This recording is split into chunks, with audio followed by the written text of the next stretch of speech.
मैं नहीं होर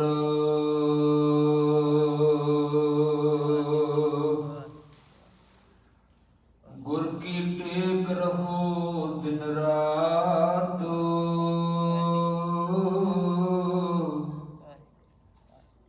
जाकी कोई न मिटे दात।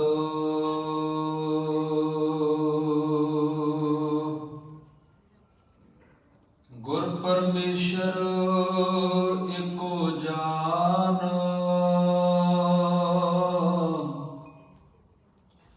जो तिस भावै सो परवान।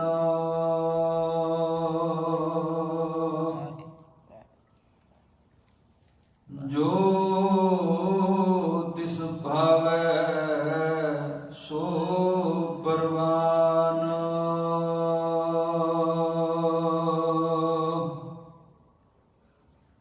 नानक सोते सिमरत बेद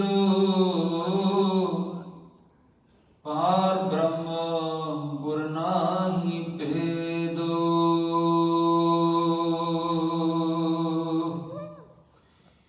धन धन गुरु हरि बनवार गुरु ग्रंथ साहिब जियो महाराज।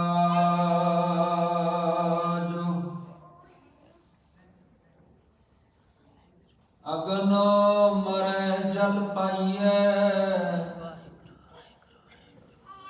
ज्यों बारिक दुधै माए।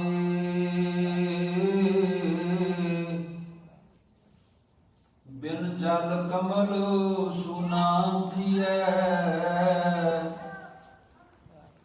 बिन जल मीनो मराए। नानक गुरमुख हर रस मिलै जीवा हर गुण गाए।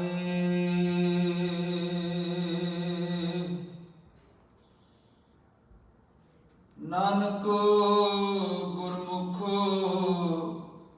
हर रस मिलै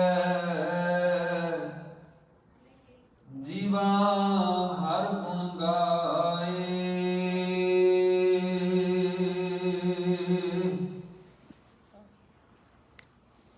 तन धन गुरता गद्दी ते विराजमान सर्ब कला समरथ जुगो जुग अटल। बेली गुर करतार सदा सदा रहमतां दे नियामतां दे घर। नाम सिमਰਨ ਦੀਆਂ ਦਾਤਾਂ ਸੰਸਾਰ ਵਿੱਚ ਵੰਡ ਕੇ ਸਾਰਿਆਂ ਨੂੰ ਸੁਖ ਪ੍ਰਦਾਨ ਕਰਨ ਵਾਲੇ ਸ਼ਾਂਤੀ ਦੇ ਮੁਜੱਸਮੇ ਮਿਹਰਬਾਨ ਸਤਿਗੁਰੂ ਜੁਗੋ ਜੁਗ ਅਟਲ ਗਿਆਨ ਦੇ ਘਰ। ਧੰਨ ਧੰਨ ਗੁਰੂ ਗ੍ਰੰਥ ਸਾਹਿਬ ਮਹਾਰਾਜ ਸੱਚੇ ਪਾਤਸ਼ਾਹ ਜੀ ਦੇ ਹਜ਼ੂਰ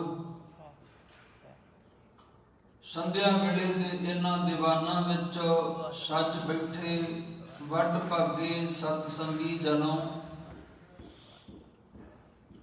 ਗੁਰੂ ਮਹਾਰਾਜ ਸੱਚੇ ਪਾਤਸ਼ਾਹ ਜੀ ਦਾ ਅੰਮ੍ਰਿਤ ਕੀਰਤਨ ਸਤਿਕਾਰਯੋਗ ਭਾਈ ਸਾਹਿਬ ਜੀ ਹੋਰਾਂ ਪਾਸੋਂ ਆਪ ਨੇ ਸਰਵਣ ਕੀਤਾ ਹੈ। ਹੁਣ ਆਓ ਰੋਜ਼ ਦੀ ਤਰ੍ਹਾਂ ਮਹਾਰਾਜ ਦੇ ਬਖਸ਼ੇ ਹੋਏ ਲੜੀਵਾਰ ਪਵਿੱਤਰ ਬਚਨਾਂ ਦੀ ਵਿਚਾਰ ਤੇ ਇਤਿਹਾਸ ਦੀ ਵਿਚਾਰ ਨਾਲ ਜੁੜੀਏ। ਹਾਜ਼ਰੀਆਂ ਪ੍ਰਵਾਨ ਕਰਦੇ ਹੋਏ ਤੇ ਆਸ਼ੀਸਾਂ ਬਖਸ਼ਦੇ ਹੋਏ ਰਸਨਾ ਪਵਿੱਤਰ ਕਰੋ ਜੀ। ਗੱਜ ਕੇ ਆਖੋ ਵਾਹਿਗੁਰੂ ਜੀ ਕਾ ਖਾਲਸਾ ਵਾਹਿਗੁਰੂ ਜੀ ਕੀ ਫਤਿਹ। अगन मरै जल पाइयै ज्यों बारिक दुधै माए। ਇਹ ਸ਼ਬਦ ਦਾ ਅਖੀਰਲਾ ਪਦਾ ਹੈ। ਇੱਕੋ ਹੀ ਬੰਦ ਬਚਿਆ। ਸਾਧ ਸੰਗਤ ਕੱਲ ਨੂੰ ਅਗਲੇਰਾ ਨਵਾਂ ਸ਼ਬਦ ਸ਼ੁਰੂ ਹੋਵੇਗਾ। ਸਤਿਗੁਰੂ ਮਹਾਰਾਜ ਸੱਚੇ ਪਾਤਸ਼ਾਹ ਜੀ ਨੇ ਜੋ ਕੱਲ ਪਾਵਨ ਪਵਿੱਤਰ ਬਚਨ ਬਖਸ਼ਿਸ਼ ਕੀਤੇ ਸਨ ਕਿ ਸੰਸਾਰ ਮੋਇਆ ਹੈ, ਸੰਸਾਰ ਮਰਿਆ ਹੈ, ਜੀਵ ਸੰਸਾਰ ਵਿੱਚ ਰਹਿਣ ਵਾਲਾ ਮਰ ਚੁੱਕਾ ਹੈ। ਜਿਉਂਦਾ ਕੇਵਲ ਉਹ ਹੈ ਜਿਸ ਦੇ ਨਾਮ ਪੱਲੇ ਹੈ, ਜਿਸ ਦੇ ਕੋਲ ਪਰਮਾਤਮਾ ਦਾ ਨਾਮ ਹੈ ਉਹ ਜਿਉਂਦਾ ਹੈ। ਬਾਕੀ ਸਾਰਾ ਸੰਸਾਰ ਕਹਿਣ ਮਾਤਰ ਜਿਉਂਦਾ ਹੈ, ਜਿਸ ਦਾ ਅਰਥ ਇਹ ਨਿਕਲਦਾ ਹੈ ਵੀ ਭਾਵੇਂ ਕੋਈ ਜਿਉਂਦਾ ਹੈ ਜਾਂ ਮਰਿਆ ਇੱਕ ਬਰਾਬਰ ਹੈ, ਕਿਉਂਕਿ ਨਾਮ ਕਰਕੇ ਹੀ ਜੀਵਨ ਹੈ। ਆਤਮਿਕ ਜੀਵਨ ਨਾਮ ਤੋਂ ਬਿਨਾਂ ਨਹੀਂ ਹੁੰਦਾ। ਇਸ ਤਰ੍ਹਾਂ ਮਹਾਰਾਜ ਅੱਜ ਦੇ ਸ਼ਬਦ ਵਿੱਚ ਬਚਨ ਬਖਸ਼ ਰਹੇ ਹਨ ਕਿ ਅਗਨ ਮਰੈ ਜਲ ਪਾਈਐ, ਜੋ ਬਾਰਿਕ ਦੁਧੈ ਮਾਏ। ਸਭ ਕਹਿੰਦੇ ਹਨ ਅੱਗ ਜਿਹੜੀ ਹੈ ਉਹ ਮਰਦੀ ਹੈ ਜਲ ਪਾਉਣ ਦੇ ਕਰਕੇ। ਜੇ ਜਲ ਮਿਲ ਜਾਏ ਤੇ ਅੱਗ ਮਰ ਜਾਂਦੀ ਹੈ, ਅੱਗ ਖਤਮ ਹੋ ਜਾਂਦੀ ਹੈ। ਇਹ ਸਾਧ ਸੰਗਤ ਅੱਗ ਦਾ ਜਦੋਂ ਵੀ ਬਾਣੀ ਵਿੱਚ ਜ਼ਿਕਰ ਆਇਆ ਤੇ ਤ੍ਰਿਸ਼ਨਾ ਦੀ ਅੱਗ ਹੈ ਜਿਹੜੀ ਹਮੇਸ਼ਾ ਹਮੇਸ਼ਾ ਜੀਵ ਦੇ ਅੰਦਰ ਪ੍ਰਜਵਲਿਤ ਹੁੰਦੀ ਹੈ। ਬੜੇ ਬੜੇ ਜਿਹਦੇ ਭਾਂਬੜ ਮੱਚਦੇ ਨੇ, ਇਹਨੂੰ ਤ੍ਰਿਸ਼ਨਾ ਦੀ ਅੱਗ ਆਖਿਆ ਜਾਂਦਾ ਹੈ। ਇਸ ਤੋਂ ਉਲਟ ਜਿਹੜਾ ਸ਼ਬਦ ਹੈ ਨਾ ਤ੍ਰਿਸ਼ਨਾ ਤੋਂ, ਕਿਉਂਕਿ ਜੇ ਸ਼ਬਦ ਨੂੰ ਸਮਝਣਾ ਉਹਦਾ ਵਿਰੋਧੀ ਸ਼ਬਦ ਸਮਝਣਾ ਜ਼ਰੂਰੀ ਹੁੰਦਾ ਹੈ, ਉਹ ਹੁੰਦਾ ਸੰਤੋਖ। ਸਾਹਿਬ ਜੀ ਕਹਿੰਦੇ ਹਨ ਕਿ ਜਿਹੜੀ ਅੰਤਰ ਆਤਮੇ ਜੀਵ ਦੇ ਤ੍ਰਿਸ਼ਨਾ ਦੀ ਅੱਗ ਹੈ ਉਹ ਮਰ ਜਾਂਦੀ ਹੈ। ਕਦੋਂ ਮਰਦੀ ਹੈ? ਇਹਨੂੰ ਮਾਰਨ ਦਾ ਇੱਕੋ ਹੀ ਤਰੀਕਾ ਹੈ ਕਿ ਨਾਮ ਜਲ ਦੇ ਉੱਤੇ ਪਾਇਆ ਜਾਏ। ਜਿਸ ਨੂੰ ਨਾਮ ਦੀ ਪ੍ਰਾਪਤੀ ਹੋਵੇਗੀ ਉਸੇ ਦੇ ਅੰਦਰੋਂ ਤ੍ਰਿਸ਼ਨਾ ਦੀ ਅੱਗ ਮਿਟੇਗੀ। ਵਰਨਾ ਇਨਸਾਨ ਲੱਖ ਤਰ੍ਹਾਂ ਦੀਆਂ ਕੋਸ਼ਿਸ਼ਾਂ ਕਰੇ, ਤ੍ਰਿਸ਼ਨਾ ਦੀ ਅੱਗ ਤੋਂ ਬਚ ਨਹੀਂ ਸਕਦਾ। ਸਾਹਿਬ ਨੇ ਦ੍ਰਿਸ਼ਟਾਂਤ ਦਿੱਤਾ। ਮਹਾਰਾਜ ਕਹਿੰਦੇ ਜਿਉਂ ਬਾਰਿਕ ਦੁਧੈ ਮਾਏ, ਜਿਸ ਤਰ੍ਹਾਂ ਨਾਲ ਬੱਚਾ ਮਾਂ ਦਾ ਦੁੱਧ ਪੀ ਕੇ ਰੱਜ ਜਾਂਦਾ ਹੈ, ਇਸੇ ਤਰ੍ਹਾਂ ਨਾਲ ਨਾਮ ਜਲ ਦੀ ਪ੍ਰਾਪਤੀ ਦੇ ਨਾਲ ਅੱਗ ਤ੍ਰਿਸ਼ਨਾ ਦੀ ਅੰਦਰੋਂ ਬੁਝ ਜਾਂਦੀ ਹੈ, ਮਤਲਬ ਰੱਜ ਹੋ ਜਾਂਦਾ ਹੈ। ਸ਼ਬਦ ਤੇ ਸੰਤੋਖ ਦੀ ਪ੍ਰਾਪਤੀ ਹੋ ਜਾਂਦੀ ਹੈ। ਜਦੋਂ ਸਾਧ ਸੰਗਤ ਨਵ ਜੰਮਿਆ ਬੱਚਾ ਉਹਨੂੰ ਸਭ ਤੋਂ ਪਹਿਲਾਂ ਮਾਂ ਦੇ ਦੁੱਧ ਦਾ ਆਸਰਾ ਹੁੰਦਾ ਹੈ। ਮਹਾਰਾਜ ਦਾ ਦ੍ਰਿਸ਼ਟਾਂਤ ਵੀ ਸਾਧ ਸੰਗਤ ਸੱਚ ਹੀ ਹੈ, ਕਿਉਂਕਿ ਮਹਾਰਾਜ ਨੇ ਬਾਣੀ ਵਿੱਚ ਤੇ ਦ੍ਰਿਸ਼ਟਾਂਤ ਦਿੱਤੇ ਹਨ, ਉਹ ਦ੍ਰਿਸ਼ਟਾਂਤ ਵੀ ਸੱਚ ਨੂੰ ਸਮਰਪਿਤ ਹਨ। ਦ੍ਰਿਸ਼ਟਾਂਤ ਵੀ ਕੋਈ ਝੂਠੇ ਜਾਂ ਸਾਧ ਸੰਗਤ ਦੁਨਿਆਵੀ ਅਕਲ, ਥੋਥੀ ਅਕਲ ਦੇ ਮੁਤਾਬਕ ਨਹੀਂ। ਸਾਹਿਬ ਦੀ ਬਾਣੀ ਸੱਚੋ ਸੱਚ ਹੈ। ਮਹਾਰਾਜ ਦੀ ਬਾਣੀ ਦੇ ਵਿੱਚ ਇੱਕ ਬਚਨ ਆਉਂਦਾ ਹੈ। ਮਹਾਰਾਜ ਜੀ ਕਹਿੰਦੇ ਹਨ ਸਭ ਤੋਂ ਪਹਿਲਾਂ ਜਦੋਂ ਬੱਚਾ ਪੈਦਾ ਹੁੰਦਾ ਹੈ ਮਾਂ ਦੇ ਕੁੱਖੋਂ, ਉਹਦਾ ਜਿਹੜਾ ਪਿਆਰ ਹੈ ਉਹਦਾ ਪਿਆਰ ਮਾਂ ਦੇ ਦੁੱਧ ਨਾਲ ਹੁੰਦਾ ਹੈ। ਮਾਂ ਤੇ ਮਾਂ ਦਾ ਦੁੱਧ, ਮਾਂ ਨਾਲ ਨਹੀਂ ਪਹਿਲਾ ਪਿਆਰ ਬਣਦਾ। ਸਭ ਤੋਂ ਪਹਿਲਾ ਪਿਆਰ ਮਾਂ ਦੇ ਦੁੱਧ ਨਾਲ ਬਣਦਾ ਹੈ, ਜਿਹੜਾ ਉਹਦੇ ਲਈ ਆਧਾਰ ਹੈ ਜੀਵਨ ਦਾ ਕੁਦਰਤ ਵੱਲੋਂ, ਜੋ ਮਾਂ ਦੇ ਸਤਨਾਂ ਦੇ ਵਿੱਚ ਕੁਦਰਤ ਭੇਜ ਦਿੰਦੀ ਹੈ ਜਦੋਂ ਬੱਚੇ ਦਾ ਜਨਮ ਹੁੰਦਾ ਹੈ। ਇਸ ਕਰਕੇ ਸਾਹਿਬ ਦੀ ਬਾਣੀ ਦਾ ਬਚਨ ਹੈ, ਮਹਾਰਾਜ ਜੀ ਕਹਿੰਦੇ ਪਹਿਲੇ ਪਿਆਰ ਲੱਗਾ ਥਣ ਦੁੱਧ, ਉਸ ਤੋਂ ਬਾਅਦ ਫਿਰ ਮਾਂ ਨਾਲ ਪਿਆਰ ਪੈਦਾ ਹੁੰਦਾ ਜਿਹਦਾ ਦੁੱਧ ਚੁੰਗਦਾ ਹੈ। ਮਹਾਰਾਜ ਕਹਿੰਦੇ ਦੂਜੇ ਮਾਏ ਬਾਪ ਕੀ ਸੁੱਧ, ਮਾਂ ਨਾਲ ਪਿਆਰ ਦੂਜਾ, ਉਸ ਤੋਂ ਬਾਅਦ ਤੇ ਪਿਓ ਨਾਲ ਫਿਰ ਉਸ ਤੋਂ ਬਾਅਦ ਜੋ ਹੈ ਪਿਆਰ ਪੈਦਾ ਹੁੰਦਾ। ਫਿਰ ਉਸ ਤੋਂ ਬਾਅਦ ਅੱਗੇ ਪਿਆਰ ਦਾ ਵਰਤਾਰਾ ਵਧਣਾ ਸ਼ੁਰੂ ਹੋ ਜਾਂਦਾ। ਭੈਣਾਂ ਭਰਾਵਾਂ ਵਿੱਚ, ਕਾਰੋਬਾਰਾਂ ਵਿੱਚ ਇਸ ਤਰ੍ਹਾਂ ਲਿਪਤ ਹੁੰਦਾ ਸੰਸਾਰ ਦੇ ਅੰਦਰ ਜੀਵ। ਸੱਚੇ ਪਾਤਸ਼ਾਹ ਮਹਾਰਾਜ ਜੀ ਕਹਿੰਦੇ ਹਨ ਐਵੇਂ ਬੁਝਦਾ ਹੈ, ਬੁਝਦੀ ਹੈ ਜਿਹੜੀ ਅੰਤਰ ਆਤਮੇ ਤ੍ਰਿਸ਼ਨਾ ਦੀ ਅੱਗ ਹੈ। ਜਦੋਂ ਨਾਮ ਜਪ ਇਹਨੂੰ ਪ੍ਰਾਪਤੀ ਹੁੰਦੀ, ਜਿਵੇਂ ਬੱਚਾ ਮਾਂ ਦਾ ਦੁੱਧ ਪੀ ਕੇ ਤ੍ਰਿਪਤ ਹੁੰਦਾ, ਰੱਜ ਜਾਂਦਾ ਹੈ। ਫਿਰ ਸਾਹਿਬ ਜੀ ਬਚਨ ਬਖਸ਼ਦੇ ਨੇ ਬਿਨ ਜਲ ਕਮਲ ਸੂ ਨਾ ਥੀਐ, ਬਿਨ ਜਲ ਮੀਨ ਮਰਾਏ। ਮਹਾਰਾਜ ਕਹਿੰਦੇ ਪਾਣੀ ਤੋਂ ਬਿਨਾ ਕਮਲ ਦਾ ਫੁੱਲ ਜਿਹੜਾ ਉਹ ਸੁੱਕ ਜਾਂਦਾ ਹੈ। ਕਮਲ ਦਾ ਫੁੱਲ ਹਰਾ ਭਰਾ ਤਾਂ ਰਹਿੰਦਾ ਜੇ ਉਹਨੂੰ ਉਹਦਾ ਮੂਲ ਸਰੋਤ ਪਾਣੀ ਮਿਲੇ। ਪਾਣੀ ਨਹੀਂ ਹੈ ਤੇ ਕਮਲ ਦਾ ਫੁੱਲ ਸੁੱਕ ਜਾਂਦਾ ਹੈ। ਪਾਣੀ ਨਾ ਮਿਲੇ ਤੇ ਵਾਹਿਗੁਰੂ ਮਹਾਰਾਜ ਜੀ ਕਹਿੰਦੇ ਹਨ ਜੋ ਮੀਨ ਹੈ, ਮੱਛੀ ਹੈ, ਉਹ ਮਰ ਜਾਂਦੀ ਹੈ। ਮੀਨ ਦਾ ਜਿਹੜਾ ਜੀਵਨ ਹੈ, ਮੱਛੀ ਦਾ ਜੀਵਨ ਹੈ, ਉਹ ਪਾਣੀ ਕਰਕੇ ਹੈ। ਇਸ ਕਰਕੇ ਮਹਾਰਾਜ ਜੀ ਕਹਿੰਦੇ ਹਨ ਮੱਛੀ ਜਿਉਂਦੀ ਹੈ ਪਾਣੀ ਮਿਲੇ। ਕਮਲ ਦਾ ਫੁੱਲ ਉਦੋਂ ਤੱਕ ਖਿੜ ਕੇ ਮੂੰਹ ਵਿਖਾਉਂਦਾ ਜਦੋਂ ਤੱਕ ਇਹਨੂੰ ਪਾਣੀ ਮਿਲੇ। ਕਹਿੰਦੇ ਮਹਾਰਾਜ ਜੀ ਅਖੀਰਲੀ ਪੰਕਤੀ ਹੈ ਇਸ ਪਦੇ ਦੀ, ਨਾਨਕ ਗੁਰਮੁਖ ਹਰ ਰਸ ਮਿਲੈ, ਜੀਵਾ ਹਰ ਗੁਣ ਗਾਏ। ਜਿਹੜਾ ਗੁਰਮੁਖ ਹੈ, ਗੁਰੂ ਮਾਲਕ ਦੇ ਸਨਮੁਖ ਰਹਿਣ ਵਾਲਾ, ਨਾਮ ਜਪਣ ਵਾਲਾ ਵਡਭਾਗਾ ਪੁਰਸ਼, ਉਹਨੂੰ ਨਾਮ ਦਾ ਰਸ ਪ੍ਰਾਪਤ ਹੁੰਦਾ ਹੈ। ਮਹਾਰਾਜ ਕਹਿੰਦੇ ਗੁਰੂ ਦੀ ਕਿਰਪਾ ਦੇ ਸਦਕਾ। ਫਿਰ ਉਹਨੂੰ ਜਿਹੜੇ ਦੁਨਿਆਵੀ ਵਿਸ਼ੇ ਵਿਕਾਰ ਹਨ, ਇਹਨਾਂ ਦਾ ਜਿਹੜਾ ਰਸ ਹੈ ਉਹ ਚੰਗਾ ਨਹੀਂ ਲੱਗਦਾ। ਮਹਾਰਾਜ ਕਹਿੰਦੇ ਜੀਵਾਂ ਹਰ ਗੁਣ ਗਾਏ, ਤੇ ਉਹ ਜਿਉਂਦੇ ਨੇ ਵਾਹਿਗੁਰੂ ਦੇ ਗੁਣ ਗਾ ਗਾ ਕੇ। ਜੇ ਪਰਮਾਤਮਾ ਭੁੱਲਦਾ ਹੈ ਤੇ ਉਹ ਕਹਿੰਦੇ ਅਸੀਂ ਮਰਦੇ ਹਾਂ, ਤੇ ਜੇ ਵਾਹਿਗੁਰੂ ਚਿੱਤੇ ਰਹਿੰਦਾ ਹੈ ਤੇ ਉਹ ਕਹਿੰਦੇ ਅਸੀਂ ਜਿਉਂਦੇ ਹਾਂ। ਇਸ ਤਰ੍ਹਾਂ ਦੀ ਉਹਨਾਂ ਦੀ ਹਾਲਤ ਹੁੰਦੀ ਹੈ ਜਿਨ੍ਹਾਂ ਨੂੰ ਨਾਮ ਦਾ ਰਸ ਪ੍ਰਾਪਤ ਹੁੰਦਾ ਹੈ। ਇਹ ਜਿਹੜਾ ਸਾਧ ਸੰਗਤ ਨਾਮ ਦਾ ਰਸ ਹੈ ਨਾ, ਜਦੋਂ ਪ੍ਰਾਪਤੀ ਇਹਦੀ ਹੋ ਜਾਂਦੀ ਹੈ ਤੇ ਜਿਨ੍ਹਾਂ ਨੂੰ ਬ੍ਰਹਮ ਗਿਆਨ ਮਿਲਿਆ, ਜਿਨ੍ਹਾਂ ਨੂੰ ਨਾਮ ਦਾ ਰਸ ਆ ਗਿਆ, ਨਾਮ ਜਪਦਿਆਂ ਜਪਦਿਆਂ, ਬਾਣੀ ਪੜ੍ਹਦਿਆਂ ਸ਼ਬਦ ਦਾ ਰਸ ਆ ਗਿਆ, ਉਹ ਇਸ ਰਸ ਨੂੰ ਬਿਆਨ ਨਹੀਂ ਕਰ ਸਕਦੇ। ਇਹਨਾਂ ਮਹਾਰਾਜ ਦੀ ਬਾਣੀ ਵਿੱਚ ਇਹਨੂੰ ਮਿੱਠਾ ਤੇ ਸਵਾਦ ਲੱਗਿਆ ਹੈ। ਇਸ ਰਸ ਨੂੰ ਵਿਕਾਰਾਂ ਵਿੱਚ ਵੀ ਰਸ ਹੁੰਦਾ ਹੈ, ਪਰ ਜਿਹੜਾ ਵਿਕਾਰਾਂ ਦਾ ਰਸ ਹੈ ਇਹਨੂੰ ਫਿੱਕਾ ਆਖਿਆ। ਬਾਬਾ ਫਰੀਦ ਸਾਹਿਬ ਜੀ ਦਾ ਜਿਹੜਾ ਬਚਨ ਹੈ ਨਾ, ਆਪ ਜੀ ਕਹਿੰਦੇ ਫਰੀਦਾ ਸ਼ੱਕਰ ਖੰਡ ਨਿਵਾਤ ਗੁੜ, ਮਾਖਿਓ ਮਾਝਾ ਦੁੱਧ, ਸਭੇ ਵਸਤੂ ਮਿੱਠੀਆਂ ਰੱਬ ਨਾ ਪੁੱਜਣ ਤੁਧ। ਕਹਿੰਦੇ ਰੱਬਾ ਤੇਰੇ ਨਾਮ ਦੇ ਸਮਤਲ ਨਹੀਂ ਮਿੱਠੀਆਂ, ਮਿੱਠੀਆਂ ਤੇ ਹੈ ਨੇ ਵਸਤੂਆਂ, ਇਹਨਾਂ ਵਿੱਚ ਵੀ ਰਸ ਹੈ।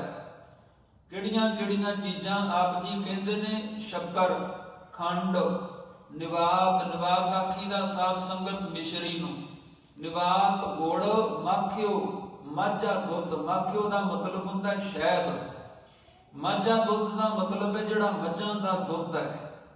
ਇੰਨੀਆਂ ਵਸਤੂਆਂ ਗਿਣ ਕੇ ਕਹਿੰਦੇ ਮਿੱਠੀਆਂ ਹਨ, ਪਰ ਪਰਮਾਤਮਾ ਤੇਰੇ ਨਾਮ ਦੇ ਬਰਾਬਰ ਨਹੀਂ ਮਿੱਠੀਆਂ। ਜਦੋਂ ਨਾਮ ਦਾ ਰਸ ਆਵੇ ਫਿਰ ਹੀ ਨਾਮ ਸਾਧ ਸੰਗਤ ਜਪਿਆ ਹੋਇਆ ਉਹਦੇ ਵਿੱਚ ਜਦੋਂ ਮਨ ਲੱਗ ਪਿਆ ਜੁੜਨ, ਸਮਝ ਲਓ ਰਸ ਆ ਗਿਆ। ਜਦੋਂ ਤੱਕ ਮਨ ਨਹੀਂ ਜੁੜਦਾ ਉਦੋਂ ਤੱਕ ਤੇ ਬੱਧਾ ਚੱਟੀ ਹੈ ਨਾ, ਮਜਬੂਰੀ ਹੈ। ਮਜਬੂਰੀ ਦੇ ਵਿੱਚ ਹੀ ਕਥਾ ਹੋ ਰਹੀ ਹੈ, ਮਜਬੂਰੀ ਦੇ ਵਿੱਚ ਕੀਰਤਨ ਹੋ ਰਿਹਾ ਹੈ, ਮਜਬੂਰੀ ਦੇ ਵਿੱਚ ਹੀ ਪਾਠ ਹੋ ਰਿਹਾ ਹੈ। ਮਾਫੀ ਚਾਹੁੰਨਾ, ਸੁਣਨ ਵਾਲੇ ਵੀ ਅਕੜਮੇ ਲਈ ਜਾਂਦੇ, ਉਬਾਸੀਆਂ ਲਈ ਜਾ ਰਹੇ, ਨਾਮ ਦਾ ਰਸ ਨਹੀਂ ਆਇਆ। ਇਸ ਕਰਕੇ ਨਾਮ ਜਪਦਿਆਂ ਜਪਦਿਆਂ ਹੋ ਸਕਦਾ ਬਾਣੀ ਪੜ੍ਹਦਿਆਂ ਹੱਥ ਵਿੱਚੋਂ ਗੁਟਕਾ ਸਾਹਿਬ ਵੀ ਥੱਲੇ ਡਿੱਗ ਪਵੇ, ਨੀਂਦ ਦਾ ਝੋਕਾ ਆ ਜਾਏ। ਜਦੋਂ ਤੱਕ ਨਾਮ ਦਾ ਰਸ ਨਹੀਂ ਆਇਆ ਉਨੀ ਦੇਰ ਤੱਕ ਸਾਧ ਸੰਗਤ ਮਹਾਰਾਜ ਨੇ ਬਾਣੀ ਚ ਆਖਿਆ ਕਿ ਵਿਕਾਰੀ ਰਸ ਦੇ ਵਿੱਚ ਬੱਝਾ ਹੋਇਆ ਹੈ। ਸਾਹਿਬ ਦੀ ਪਾਵਨ ਬਾਣੀ ਦਾ ਬਚਨ ਹੈ, ਰਾਰਾ ਰਸ ਨਿਰਸ ਕਰ ਜਾਣਿਆ, ਹੋਏ ਨਿਰਸ ਸੁਰਸ ਪਹਿਚਾਨਿਆ। ਜਦੋਂ ਨਿਰਸ ਹੋ ਗਿਆ, ਦੁਨਿਆਵੀ ਰਸਾਂ ਵੱਲੋਂ ਉਲਟਾ ਹੋ ਗਿਆ, ਆਪਣੇ ਮਨ ਨੂੰ ਖਿੱਚ ਲਿਆ, ਮਹਾਰਾਜ ਕਹਿੰਦੇ ਜਦੋਂ ਨਾਮ ਦਾ ਰਸ ਆਇਆ, ਇਹ ਰਸ ਛਾਡੇ ਉਹ ਰਸ ਆਵਾ, ਉਹ ਰਸ ਪੀਆ ਇਹ ਰਸ ਨਹੀਂ ਪਾਵਾ। ਫਿਰ ਨਾਮ ਦਾ ਰਸ ਜਦੋਂ ਆਉਂਦਾ ਹੈ ਤੇ ਜਿਹੜੇ ਦੁਨਿਆਵੀ ਵਿਕਾਰਾਂ ਦੇ, ਵਿਸ਼ੇ ਵਿਕਾਰਾਂ ਦੇ ਰਸ ਹਨ ਉਹ ਚੰਗੇ ਨਹੀਂ ਲੱਗਦੇ, ਭਾਉਂਦੇ ਨਹੀਂ। ਮਹਾਰਾਜ ਦੀ ਪਵਿੱਤਰ ਬਾਣੀ ਦੇ ਵਿੱਚ ਬਚਨ ਹੈ, ਸਾਹਿਬ ਸੱਚੇ ਪਾਤਸ਼ਾਹ ਜੀ ਕਹਿੰਦੇ ਹਨ, ਵਿਖੇ ਬਨ ਫੀਕਾ ਤਿਆਗਰੀ ਸਖੀਏ, ਨਾਮ ਮਹਾ ਰਸ ਪੀਓ। ਵਿਖੇ ਬਨ ਦਾ ਮਤਲਬ ਹੈ ਵਿਸ਼ੇ ਵਿਕਾਰਾਂ ਦਾ ਰਸ। ਮੇਰੀਏ ਸਖੀਏ ਸਹੇਲੀਏ, ਇੱਥੇ ਸਖੀ ਆਖਿਆ, ਸਹੇਲੀ ਆਖਿਆ, ਸਤ ਸੰਗਣ ਜੋ ਜੀਵ ਇਸਤਰੀ ਹੈ ਉਹਨੂੰ ਸਤ ਸੰਗੀ ਨੂੰ ਕਹਿੰਦੇ ਹਨ। ਵਿਖੇ ਬਨ ਫੀਕਾ ਤਿਆਗਰੀ ਸਖੀਏ, ਨਾਮ ਮਹਾ ਰਸ ਪੀਓ। ਨਾਮ ਦਾ ਮਹਾ ਰਸ ਹੈ ਜਿਹਦੇ ਵਿੱਚ ਬਹੁਤ ਬਹੁਤ ਜ਼ਿਆਦਾ ਰਸ ਹੈ। ਐਸਾ ਸਵਾਦ ਹੈ ਕਿ ਸਾਰੇ ਰਸ ਵਿਸਰ ਜਾਂਦੇ ਹਨ। ਉਹ ਨਾਮ ਰਸ ਪੀ ਬਿਖੇ ਬਨ ਫੀਕਾ। ਧੰਨ ਗੁਰੂ ਰਾਮਦਾਸ ਜੀ ਦਾ ਬਚਨ, ਬਿਖੇ ਬਨ ਫੀਕਾ ਤਿਆਗ ਰੀ ਸਖੀਏ, ਨਾਮ ਮਹਾ ਰਸ ਪੀਓ, ਬਿਨ ਰਸ ਚਾਖੇ ਬੁੱਢ ਗਈ ਸਗਲੀ, ਸੁਖੀ ਨਾ ਹੋਵਤ ਜੀਓ। ਸਾਰਾ ਸੰਸਾਰ ਨਾਮ ਰਸ ਦੀ ਪ੍ਰਾਪਤੀ ਨਾ ਕਰਨ ਕਰਕੇ, ਨਾਮ ਰਸ ਦੀ ਪ੍ਰਾਪਤੀ ਨਹੀਂ ਹੋਈ, ਇਸ ਕਰਕੇ ਡੁੱਬ ਰਿਹਾ ਸਾਰਾ ਸੰਸਾਰ ਵਿਸ਼ੇ ਵਿਕਾਰਾਂ ਦੇ ਅੰਦਰ। ਮਹਾਰਾਜ ਕਹਿੰਦੇ ਸੁਖੀ ਨਹੀਂ ਹੋ ਸਕਦਾ, ਅੰਦਰ ਨੂੰ ਸ਼ਾਂਤੀ ਨਹੀਂ ਆ ਸਕਦੀ। ਕਿਵੇਂ ਸੁਖ ਹੋਵੇਗਾ? ਅੰਦਰ ਨੂੰ ਸ਼ਾਂਤੀ ਆਵੇਗੀ, ਤ੍ਰਿਪਤੀ ਮਿਲੇਗੀ, ਰਚ ਆਏਗਾ। ਜਿਵੇਂ ਮਹਾਰਾਜ ਦੀ ਬਾਣੀ 'ਚ ਬਚਨ ਹੈ ਨਾ, ਸਭ ਕਹਿੰਦੇ ਬਸਤਾ ਟੁੱਟੀ ਝੋਪੜੀ ਚੀਰ, ਸਭ ਛਿੰਨਾ ਜਾਤ ਨਾ ਪਤ ਨਾ ਆਦਰੋ, ਉਦਿਆਨ ਪਰਮਿੰਨਾ ਮਿੱਤਰ ਨਾ ਇਠ ਧਨ ਰੂਪਹੀਣ, ਕਿਸ ਸਾਕ ਨ ਸਿੰਨਾ, ਰਾਜਾ ਸਗਲੀ ਸ੍ਰਿਸ਼ਟ ਕਾ, ਹਰ ਨਾਮ ਮਨ ਭਿੰਨਾ। ਉਹ ਰਾਜੇ ਹੁੰਦੇ, ਉਹ ਸਾਧ ਸੰਗਤ ਬਾਹਰੋਂ ਭਾਵੇਂ ਵੇਖਣ ਨੂੰ ਮੁਫਲਿਸ ਹਾਲਤ ਵਿੱਚ ਹੋਣ, ਗਰੀਬ ਹੋਣ, ਪਰ ਜਿਨ੍ਹਾਂ ਨੂੰ ਨਾਮ ਦਾ ਰਸ ਆਉਂਦਾ ਉਹਨਾਂ ਨੂੰ ਸਾਹਿਬ ਦੀ ਬਾਣੀ 'ਚ ਰਾਜੇ ਆਖਿਆ, ਕਿਉਂਕਿ ਰਾਜੇ ਦਾ ਮਤਲਬ ਹੁੰਦਾ ਰੱਜਣ ਵਾਲਾ, ਜਿਹੜਾ ਰੱਜ ਚੁੱਕਾ ਹੈ। ਜਿਹੜਾ ਆਪ ਅਜੇ ਭੁੱਖਾ ਹੈ, ਹੋਰ ਰਾਜ ਦੀ ਅੰਦਰ ਤਮੰਨਾ ਹੈ, ਅਜੇ ਸਾਧ ਸੰਗਤ ਅੰਦਰੋਂ ਤ੍ਰਿਪਤੀ ਨਹੀਂ ਆਈ, ਉਹ ਕਾਹਦਾ ਰਾਜਾ? ਇਸ ਕਰਕੇ ਦੁਨਿਆਵੀ ਰਾਜੇ ਨੂੰ ਸਾਹਿਬ ਦੀ ਬਾਣੀ ਵਿੱਚ ਰਾਜਾ ਨਹੀਂ ਆਖਿਆ। ਜਿਹਨੂੰ ਨਾਮ ਰਸ ਦੀ ਪ੍ਰਾਪਤੀ ਹੋਈ ਹੈ ਉਹਨੂੰ ਰਾਜਾ ਸਾਧ ਸੰਗਤ ਆਖਿਆ ਸਾਹਿਬ ਦੇ ਘਰ ਵਿੱਚ। ਔਰ ਜਿਹੜੇ ਪੁਰਾਤਨ ਸਨ ਆਪਣੇ ਵੱਡੇ ਵਡੇਰੇ, ਆਪਣਾ ਇਤਿਹਾਸ ਇਸ ਕਰਕੇ ਮਹਾਨ ਹੈ ਕਿਉਂਕਿ ਉਹ ਸੰਤੋਖੀ ਸਨ, ਸਬਰ ਦੇ ਵਿੱਚ ਸਨ, ਕਾਰਨ ਉਹ ਸਿੱਖੀ ਕਮਾਉਂਦੇ ਸਨ। ਅੱਜ ਸਾਡੇ ਕੋਲ ਪੱਕੇ ਵਧੀਆ ਮਕਾਨ ਹਨ, ਜ਼ਿੰਦਗੀ ਦੀਆਂ ਹਰ ਸਹੂਲਤਾਂ ਨੇ, ਇੱਕ ਦੂਜੇ ਦੇ ਨਾਲ ਖਿੱਚੋ ਤਾਣ ਹੈ, ਤੇ ਸਾਧ ਸੰਗਤ ਅੰਦਰ ਨੂੰ ਤ੍ਰਿਪਤੀ ਨਹੀਂ, ਕਿਉਂਕਿ ਸ਼ਬਦ ਦੀ ਕਮਾਈ ਨਹੀਂ। ਇਸ ਕਰਕੇ ਕਿਉਂਕਿ ਸਿੱਖੀ ਤੋਂ ਦੂਰ ਜਾ ਚੁੱਕੇ ਹਾਂ। ਮਾਫੀ ਮੰਗਦਾ, ਕਹਿਣ ਮਾਤਰ ਸਿੱਖਾਂ ਆਪਾਂ। ਮਹਾਰਾਜ ਸੱਚੇ ਪਾਤਸ਼ਾਹ ਜੀ ਦੇ ਇਤਿਹਾਸ ਵਿੱਚ ਜ਼ਿਕਰ ਆਉਂਦਾ, ਸਿੱਖਾਂ ਦੇ ਇਤਿਹਾਸ ਵਿੱਚ ਜਿਹੜਾ ਬੜਾ ਮਹਾਨ ਹੈ। ਫਰਕਸ਼ੀਅਰ ਨੇ ਸਾਧ ਸੰਗਤ ਕਹਿੰਦੇ ਇੱਕ ਵਾਰੀ ਨਾ 2 ਸਿੱਖਾਂ ਨੂੰ ਕੈਦ ਕੀਤਾ ਉਹਨਾਂ ਦੀ ਪ੍ਰੀਖਿਆ ਲੈਣ ਵਾਸਤੇ। ਉਹਨਾਂ ਦੇ ਵਿੱਚ ਇੱਕ ਸੀ ਬਜ਼ੁਰਗ, ਦੂਸਰਾ ਸੀ ਨੌਜਵਾਨ। ਇਤਿਹਾਸ 'ਚ ਲਿਖਿਆ ਕਿ ਜਦੋਂ ਉਹਨਾਂ ਦੋਵਾਂ ਨੂੰ ਕੈਦ ਕੀਤਾ ਤੇ ਕਾਲ ਕੋਠੜੀ 'ਚ ਪਾ ਕੇ ਕਈ ਦਿਨ ਭੁੱਖੇ ਰੱਖਿਆ। ਹੁਣ ਵੇਖੋ ਜਿਹੜੀ ਭੁੱਖ ਹੈ ਨਾ, ਉਹ ਸਾਧ ਸੰਗਤ ਬੁਰੀ ਚੀਜ਼ ਹੈ। ਸੰਸਾਰ 'ਚ ਇਹ ਗੱਲ ਮੰਨੀ ਹੋਈ ਹੈ ਵੀ ਭੁੱਖ ਜਿਹੜੀ ਹੈ ਉਹ ਸਾਧ ਸੰਗਤ ਬੜਾ ਕੁਝ ਕਰਾ ਦਿੰਦੀ ਹੈ ਇਨਸਾਨ ਤੋਂ। ਜਦੋਂ ਕਈ ਦਿਨ ਭੁੱਖੇ ਰੱਖਿਆ ਤੇ ਉਸ ਤੋਂ ਬਾਅਦ ਉਹਨਾਂ ਦੇ ਅੱਗੇ ਇੱਕ ਰੋਟੀ ਦਾ ਟੁਕੜਾ ਆਪਣੇ ਸਿਪਾਹੀ ਨੂੰ ਕਹਿ ਕੇ ਸੁਟਵਾ ਦਿੱਤਾ ਫਰਕਸ਼ੀਅਰ ਨੇ। ਤੇ ਫਰਕਸ਼ੀਅਰ ਆਪ ਲੁਕ ਕੇ ਵੇਖਣਾ ਚਾਹੁੰਦਾ ਇਹ ਸਾਰਾ ਮੰਜ਼ਾਰ ਵੀ ਕੀ ਤਮਾਸ਼ਾ ਬਣਦਾ। ਹੁਣ ਇੱਕ ਦੂਜੇ ਦੇ ਨਾਲ ਲੜਨਗੇ ਰੋਟੀ ਦੇ ਟੁਕੜੇ ਬਦਲੇ, ਕਿਉਂਕਿ ਭੁੱਖੇ ਨੇ। ਤੇ ਉਹ ਆਪ ਲੁਕ ਕੇ ਵੇਖ ਰਿਹਾ, ਰੋਟੀ ਉਸੇ ਤਰ੍ਹਾਂ ਪਈ ਰਹੀ ਹੈ, ਦੋਵੇਂ ਜਾਣੇ ਸਾਧ ਸੰਗਤ ਬੈਠੇ ਰਹਿ ਗਏ।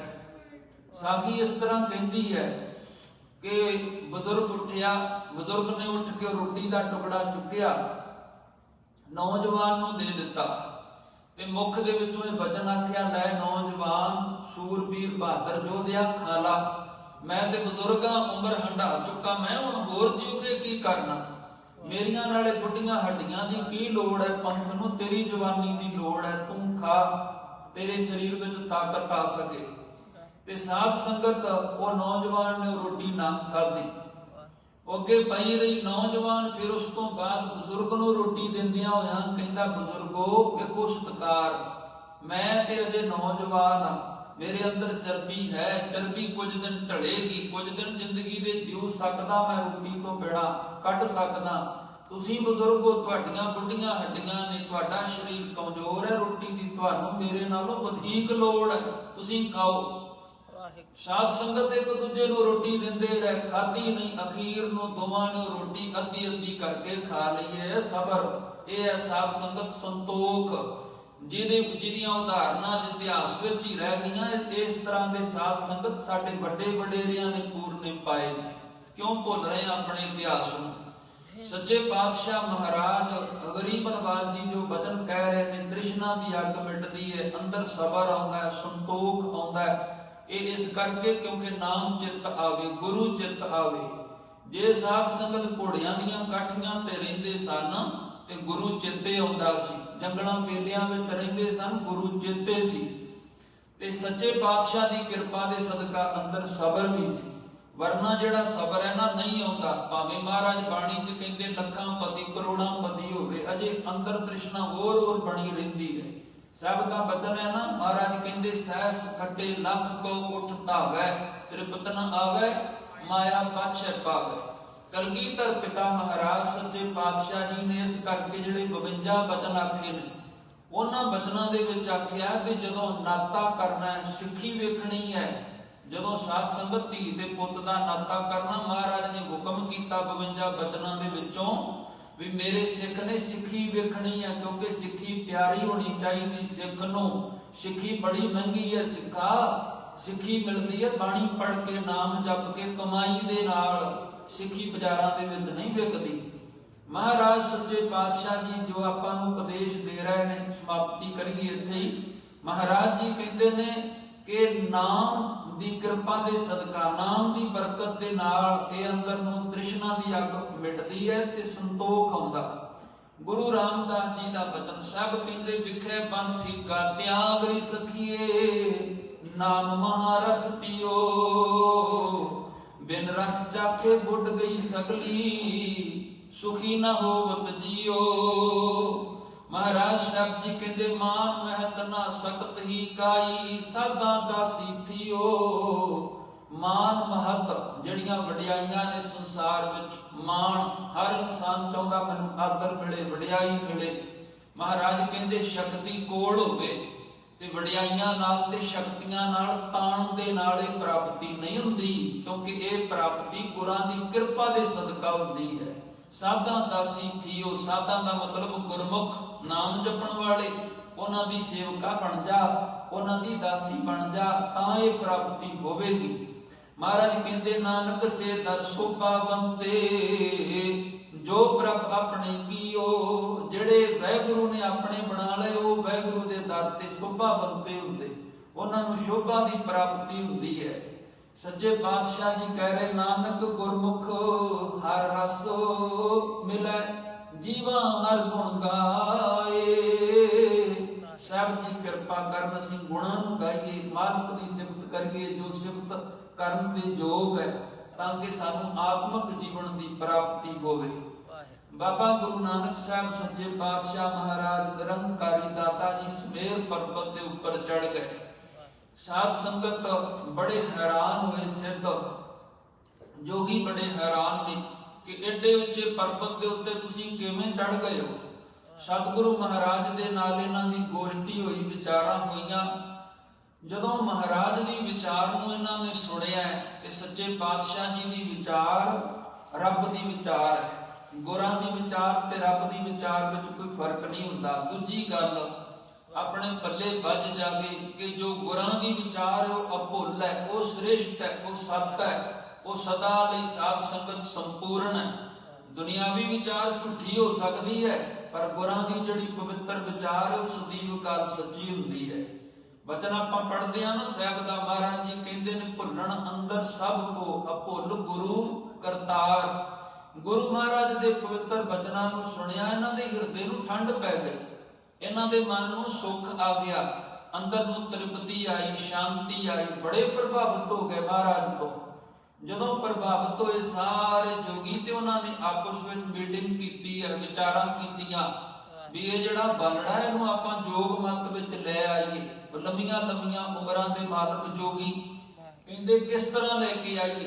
ਕਹਿੰਦੇ ਇੱਕੋ ਹੀ ਆਪਣੇ ਕੋਲ ਤਾਕਤ ਹੈ, ਉਹ ਕਰਾਮਾਤਾਂ ਦੀ ਤਾਕਤ, ਸ਼ਕਤੀਆਂ ਵਿਖਾਈਏ ਇਹਨੂੰ ਤੇ ਇਹਨੂੰ ਪ੍ਰਭਾਵਿਤ ਕਰਕੇ ਜੋਗੀ ਬਣਾ ਲਈਏ। ਸਾਧ ਸੰਗਤ ਫਿਰ ਭਾਈ ਸਾਹਿਬ ਜੀ ਕਹਿੰਦੇ ਨੇ ਕਿ ਉਸ ਵਕਤ ਮਹਾਰਾਜ ਸੱਚੇ ਪਾਤਸ਼ਾਹ ਨੂੰ ਜੋਗੀਆਂ ਨੇ ਖੱਪਰ ਦਿੱਤਾ, ਤੇ ਜਿਹੜਾ ਖੱਪਰ ਹੈ ਜੋ ਜੋਗੀ ਦੇ ਕੋਲ ਹੁੰਦਾ ਹੈ, ਉਹਨੂੰ ਦੇ ਕੇ ਆਖਿਆ ਕਿ ਤੁਸੀਂ ਜਾਓ, ਉਹ ਸਾਹਮਣੇ ਸਰੋਵਰ ਹੈ, ਉੱਥੋਂ ਪਾਣੀ ਲਿਆ ਕੇ ਦਿਓ। ਭਾਈ ਸਾਹਿਬ ਜੀ ਦੇ ਬਚਨ ਹਨ, ਸਿੱਧੀ ਮਨੇ ਵਿਚਾਰਿਆ ਕਿਵੇਂ ਦਰਸ਼ਨ ਲੇਵੈ ਇਹ ਬਾਲਾ। ਜਾਣੀ ਸਾਡਾ ਜੋਗ ਮਤ ਤੇ ਬਾਲਾ ਇਹ ਨੌਜਵਾਨ ਕਿਵੇਂ ਧਾਰਨ ਕਰੇ। ਤੇ ਸੱਚੇ ਪਾਤਸ਼ਾਹ ਮਹਾਰਾਜ ਨੂੰ ਖੱਪਰ ਦਿੱਤਾ। ਖੱਪਰ ਦਿੱਤਾ ਨਾਥ ਜੀ ਪਾਣੀ ਪਰ ਉੱਠ ਲੈ ਬਣ ਚਾਲਾ, ਜਾਓ ਸਾਨੂੰ ਖੱਪਰ ਪਾਣੀ ਦਾ ਭਰ ਕੇ ਲਿਆ ਦਿਓ। महाराज साहब जी ने खप्पर चुकिया। साहब के घर में निमरता प्रधान है, गरीबी प्रधान है, मस्कीनी भाव प्रधान है। इत्थे मैं मेरी मान नहीं चलता। सच्चे पातशाह जी ने वो खप्पर फड़िया। ये नहीं दावा किया मैं जगत गुरु हाँ, मैं बहुत बड़ा ज्ञान है मेरे कोल, मैं क्यों जावा। साध संगत महाराज ने खप्पर चुकिया ते लैके तुर पै। जोगियां ने संकल्प किया। संकल्प का मतलब होता है भी मन में सोचना, एकाग्रता के नाल। एकाग्रता बनती नहीं, विज्ञान भी ये गल नूं मनदा है। कुछ सकिंट की एकाग्रता बनती है अपने मन में। शायद मैं जो भुलदा नहीं, विज्ञान ने 20 सकिंट की कहा। साध संगत उस तो बाद फिर मन खिंड जाता है। पर जदों किते लगातार अभ्यास किया जाए शब्द का, मन में एकाग्रता बन जाए। एकाग्रता दे विच जिन्हों ध्यान कहा जाता है, सुरती का टका कहा जाता है, बड़ी बड़ी शक्ति है। जे एकाग्रता नाल बाणी पढ़ी जाए तो साध संगत बाणी फिर अपना पूरी तरह नाल प्रभाव साडे उत्ते पाउंदी है। इस करके साहब ने बाणी च आखिया भी जदों भी तुसीं बाणी पढ़नी है एकाग्रता बनाओ। और माफ करना, मस्कीन जी दे विचार बड़े पवित्र सन। वो कहते सन, पंथ रतन ज्ञानी संत सिंह जी मस्कीन भी कहा जाता है। बाणी आओ, एकाग्रता दे नाल बाणी पढ़िए, गुरु घर विच आओ ते एकाग्रता दे नाल आओ, शुद्ध हो के आओ। कहते गलत है। वो कहते सन भी बाणी पढ़िए ताकि एकाग्रता बन सके, असीं गुरु घर विच आइए ताकि मन टिक सके, शब्द का जाप करिए ताकि मन टिक सके। सो एक कोई तरीका भी लम्मा समा अभ्यास ते रोज रोज अभ्यास। दूजी गल, महाराज के चरनां च अरदास तरला करना। मन किते महाराज की कृपा दे सदका टिक सके। मन वस आवे नानका जे पूर्ण कृपा होवे। साध संगत जी सच्चे पातशाह महाराज नूं इन्हां ने भेज दिता ते संकल्प किया। संकल्प ये किया भी जिहड़ा भरिया होया पानी है सरोवर, वो पानी दे नाल दी जगह दे उत्ते उत्थे हो जाने चाहिए ने हीरे जवाहरात लाल पन्ने मूंगे इत्यादि। वो जगमग जगमग करन लग पिया। भाई साहब कहते पानी खत्म हो गया। इन्नी इन्हां कोल सिद्धां दे कोल शक्ति है। संकल्प की शक्ति दे नाल उत्थे साध संगत दे सारा सरोवर भर दिता हीरे जवाहरातां दे नाल। महाराज जी गए, महाराज नूं मोहना चाहुंदे ने, प्रभाव पाउणा चाहुंदे ने माया दे द्वारा। महाराज जी गए, उत्थे पानी नहीं। अरे इन्हां ने जिवें तीर चलाया ना, तीर साध संगत निशाने उत्ते नहीं लगा, उत्थे पानी नहीं। महाराज ने वेख्या, सच्चे पातशाह नूं पहलां ही पता है, गए सरोवर दे उत्ते ते उत्थों फिर वापस आ गए। भाई साहब जी दे बचन हर सिद्धि मनै विचारिया, किवें दर्शन लेवै एह बाला। ऐसा जोगी कली मैं हमरे पंथ करे उजियाला।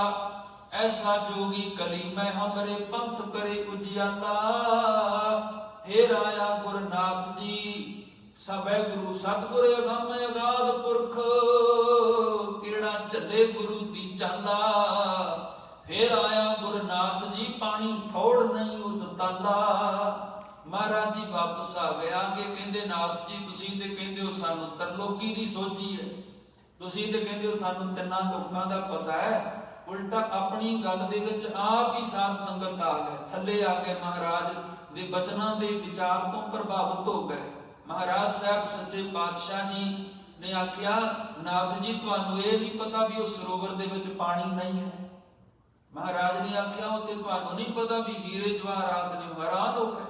महाराज नूं मोहना चाहुंदे सी माया दे नाल। उल्टा साध संगत सच्चे पातशाह जी दे नाल दी विचारां दे हेठां आ गए। ते फिर महाराज दे नाल इन्हां ने दूसरा स्कीम जिहड़ी हुंदी है विज्ञान दी गोष्ठी दे नाल हराओ इन्हां नूं।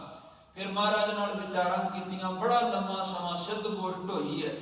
फिर इस करके भाई साहब जी कहंदे, फिर आया गुरनाथ जी पानी ठौड़ नहीं उस ताला। शब्द जित्ती सिद्ध मंडली की तोस अपना पंथ निराला। कल युग नानक नाम सुखाला। जदों ये गोष्ठ होई, विचारा होईयां, लम्मा समा बहस मुसाबा होया, इहदे विच जोगी हार गए।